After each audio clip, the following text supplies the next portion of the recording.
Assalamualaikum warahmatullahi wabarakatuh. Pada video kali ini, kita akan membahas dua bab dalam mata kuliah e-komunikasi bisnis. Sebelum itu, kami kelompok 1 memperkenalkan diri. Assalamualaikum warahmatullahi wabarakatuh.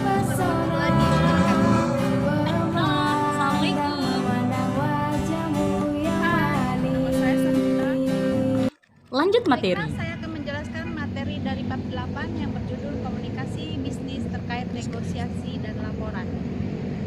Pengertian negosiasi yaitu menurut para ahli bernama Hartman, suatu proses komunikasi antara pihak yang masing-masing mempunyai tujuan dan sudut pandang antara mereka sendiri yang berusaha mencapai kesepakatan yang memuaskan kedua belah pihak mengenai masalah yang sama. Tujuan bernegosiasi adalah untuk menemukan kesepakatan kedua belah pihak, sedangkan menurut Teh Hong, alasan bernegosiasi juga digunakan untuk mendapatkan sebuah keuntungan atau menghindarkan kerugian atau untuk memecahkan masalah. Untuk mendapatkan suatu kesepakatan kedua belah pihak, ada beberapa hal yang perlu diperhatikan. Satu, persiapan yang cermat. Kedua, presentasi dan evaluasi yang jelas mengenai posisi kedua belah pihak. Ketiga, keterampilan, pengalaman motivasi, pikiran yang terbuka. Dan keempat, pendekatan yang logis atau masuk akal untuk menciptakan dan mempertahankan hubungan yang baik dan saling menguntungkan serta saling menghormati. Dan yang terakhir adalah kemauan untuk konsekuensi untuk mencapai kesepakatan melalui kompromi bila terjadi kemacetan. Proses bernegosiasi. Menurut Hartman, sebelum bernegosiasi ada 4 poin yang perlu diperhatikan, yaitu yang pertama, pencarian fakta dari pihak lain atau lawan negosiasi. Yang kedua, menaksir posisi lawan bernegosiasi. Yang ketiga, membuat perencanaan yang baik. Dan yang keempat, memilih serta mengatur tim negosiasi. Menurut Chessy, ada 3 tahapan penting dalam bernegosiasi, yaitu 1. Tahap perencanaan atau planning, phase, atau sebelum bernegosiasi. Yang kedua, implementasi phase atau selama negosiasi. Dan yang ketiga, tahap peninjauan atau review phase atau setelah negosiasi. Tahap perencanaan yaitu sasaran negosiasi, yang kedua strategi negosiasi, dan yang ketiga proses negosiasi. A. Sasaran negosiasi. Penentu sasaran negosiasi sangat penting sebagai arahan atau petunjuk bernegosiasi.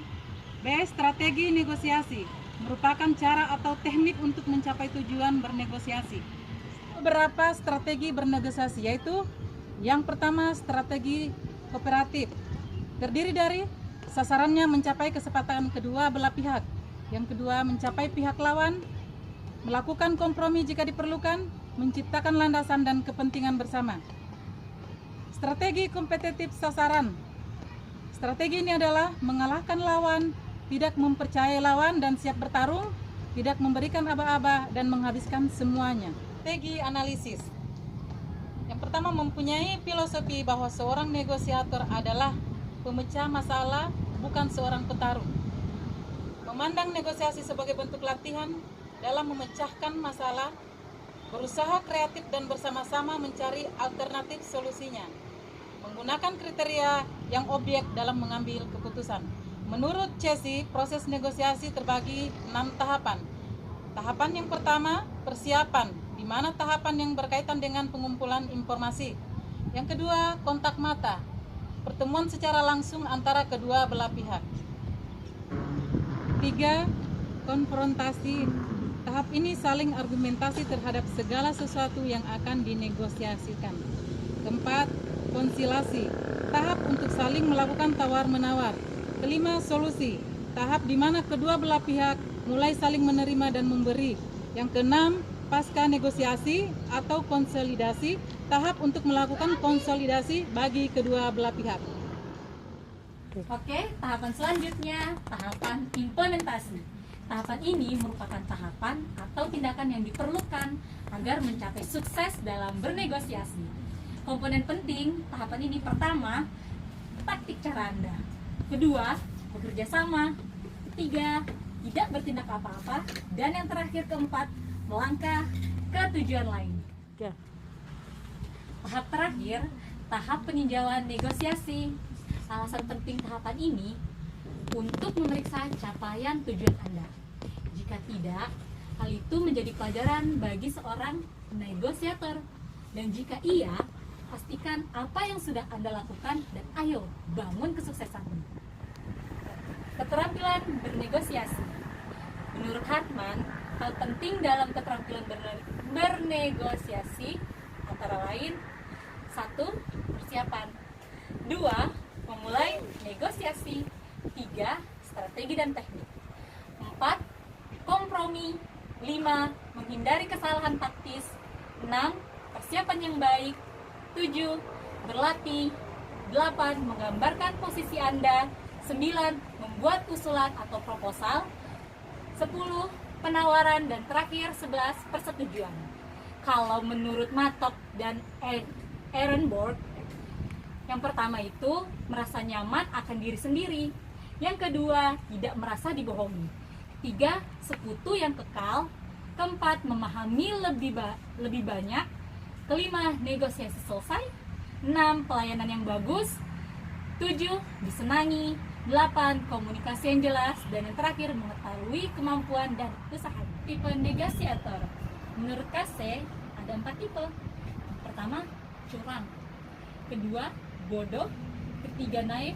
Dan yang keempat, profesional. Pengertian rapat bisnis, bentuk pertemuan 2 orang atau lebih dimanapun lokasinya untuk membahas hal-hal yang berkaitan dengan bisnis. Selanjutnya, perbedaan rapat bisnis dan non-bisnis. Salah satu faktor yang membedakan rapat bisnis dan non-bisnis adalah tujuan atau orientasi penyelenggaraan sebuah pertemuan. Di samping itu, rapat bisnis umumnya bersifat resmi atau formal dan cenderung protokoler, seremonial, sementara rapat non-bisnis, orientasi atau tujuan penyelenggaranya bukan berorientasi pada bisnis. Misalnya untuk tujuan sosial, kemasyarakatan, pengikatan, pelayanan kesehatan, dan tujuan rapat. Menurut Walker dalam bukunya Business Communication Building Critical Skill menyatakan bahwa sebuah rapat pada umumnya mempunyai 6 antara lain. Yang pertama, berbagi informasi. Yang kedua, penjajakan ide atau gagasan. Yang ketiga, evaluasi ide atau gagasan. Yang ketiga, pengambilan keputusan. Yang keempat, membuat dokumen. Dan yang terakhir, yang keenam, memotivasi peserta. Selanjutnya, jenis-jenis rapat. Oliver Serat dalam Conduction Effective Meetings mengelompokkan rapat ke dalam 5 jenis. Antara lain, yang pertama pengarahan, yang kedua rapat konsultasi, yang ketiga rapat komite, yang keempat rapat dewan, yang kelima negosiasi, yang keenam rapat informasi, yang ketujuh rapat motivasional, dan yang kedelapan rapat partisipasi.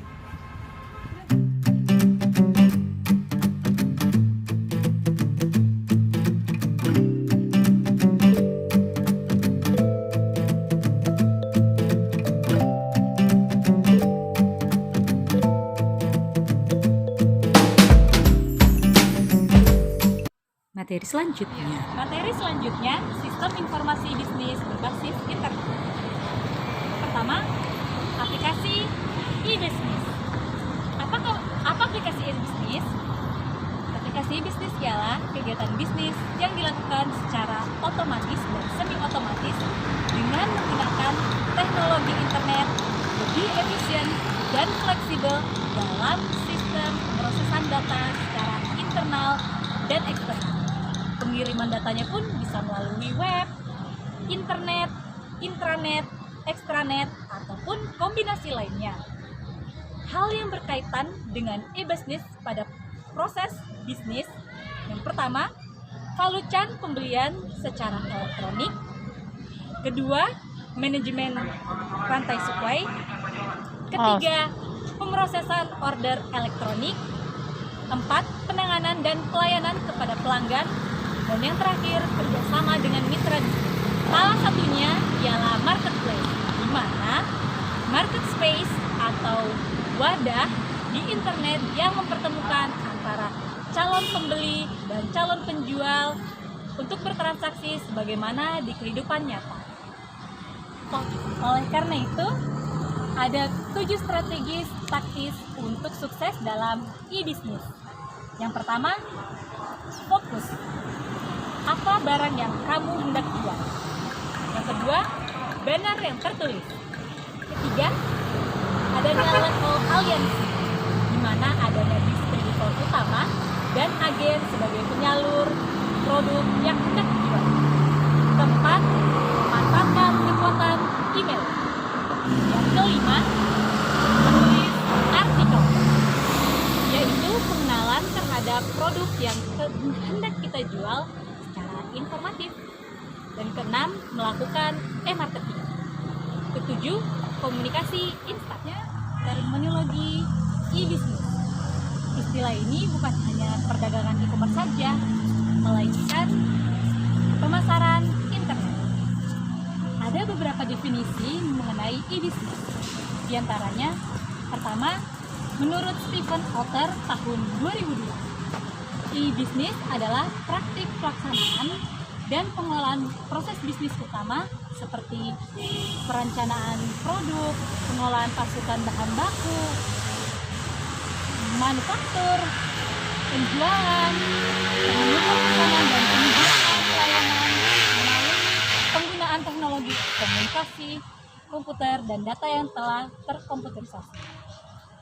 Yang kedua, menurut Sid L. Hook dan kawan-kawan tahun 2000, e-business meliputi semua hal yang harus dilakukan menggunakan teknologi informasi dan komunikasi, yaitu ICT, untuk melakukan kegiatan bisnis antar organisasi ataupun dari organisasi ke konsumen. Dan yang ketiga, e-business berkaitan menggunakan teknologi internet untuk melakukan transformasi proses bisnis yang mudah dilihat, pembelian online retail ataupun grosir.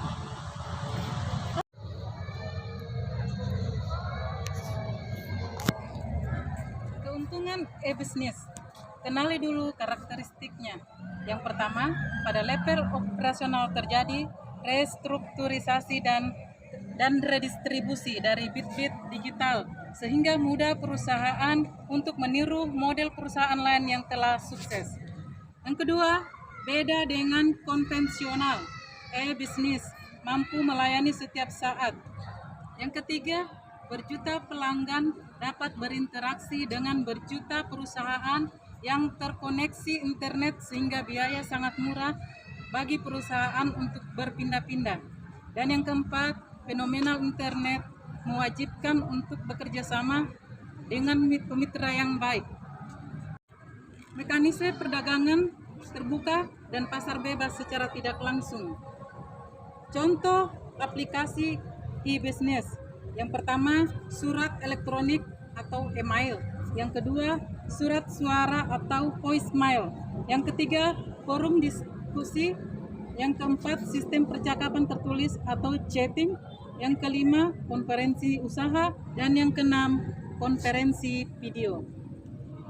Berikutnya saya akan membacakan komunikasi bisnis melalui e-commerce. Kegiatan ini yang dilakukan manusia sejak awal peradabannya dan senantiasa berubah. Bentuk terbaru perdagangan kini adalah berupa e-commerce. Di dalam e-commerce, para pihak yang melakukan kegiatan perdagangan hanya berhubungan melalui satu jaringan publik saja, yaitu melalui public network, yang dalam perkembangan terakhir menggunakan media internet. Sistem e-commerce dapat diklasifikasikan ada 3, yaitu 1, electronic market atau disebut dengan IMS, yaitu sarana yang menggunakan teknologi informasi dan komunikasi untuk melakukan atau menyajikan penawaran dalam sebuah segmen pasar.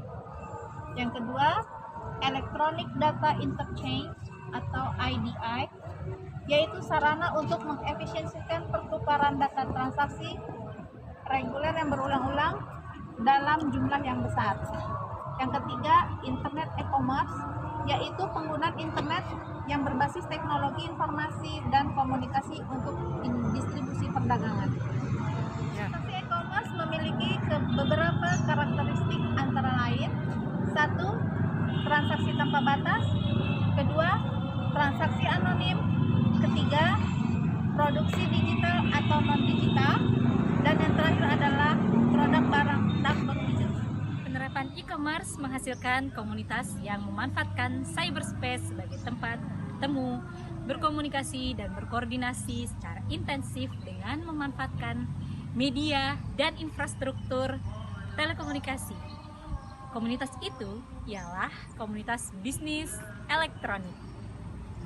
Seperti teman saya yang jelaskan sebelumnya, istilah e-commerce dan e-bisnis terdengar hampir sama, namun secara teknis mereka berbeda.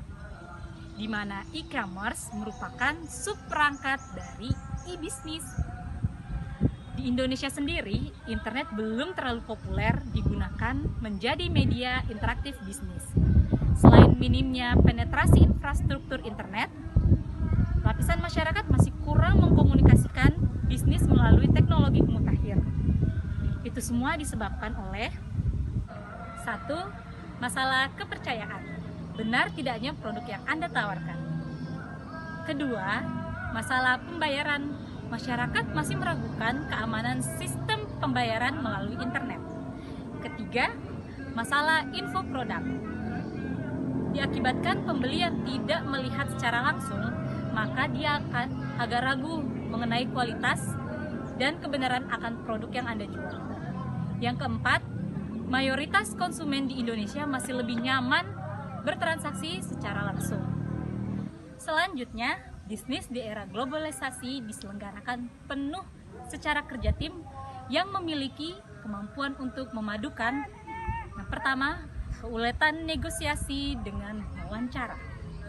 Kedua, kesabaran dan keuletan hati. Ketiga, fleksibel dengan fokus. Lingkungan persaingan di era globalisasi saat ini cenderung turbulen. Peran komunikasi sangatlah penting dalam membaca kemampuan, menafsirkan laporan, dan informasi dari lingkungan. Selain itu, penting juga keterampilan. Ada garis besar 3 aktivitas bisnis utama yang dapat dikomunikasikan via internet. Pertama, membangun produk. Yang kedua, aktivitas operasional. Dan yang ketiga, pelayanan jasa. Nah, itu tadi paparan materi yang kami sajikan. Semoga bermanfaat. Oh iya, sebelum video ini berakhir, jangan lupa like, komen, dan subscribe. Itu sebagai bahan penilaian untuk kelompok kami. Terima kasih. Bertemu orang tuamu, ku yakinkan diri